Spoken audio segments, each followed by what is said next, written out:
നമസ്കാരം. ഇന്നിവിടെ പറയാൻ പോകുന്ന വിഷയം എന്ന് വെച്ചാൽ പുരുഷന്മാർക്ക് ഏതൊക്കെ സ്ത്രീകളിൽ നിന്നാണ് ഭാഗ്യം അല്ലെങ്കിൽ ഐശ്വര്യം കൈവരിക്കാൻ സാധ്യതയുള്ള നക്ഷത്രങ്ങൾ.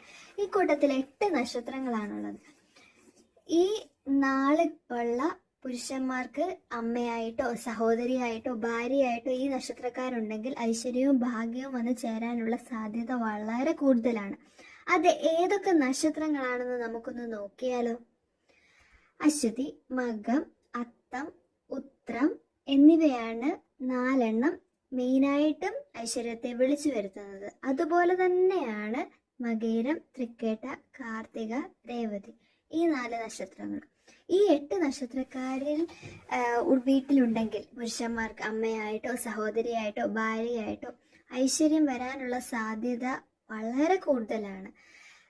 ഇത് പഠനങ്ങളുടെ പേരിലും ശാസ്ത്രത്തിൻ്റെ പേരിലും ഈ അസ്ട്രോളജിയുടെ പേരിലും പറയുന്ന കാര്യങ്ങളാണ്. ഈ 8 നക്ഷത്രക്കാർ വീട്ടിലുണ്ടെങ്കിൽ അവരെ മാക്സിമം നമ്മൾ സഹായിക്കുകയും പരിഗണിക്കുകയും സ്നേഹിക്കുകയും ചെയ്യുക. അത് നമ്മുടെ ഐശ്വര്യത്തിന് കാരണമാകും.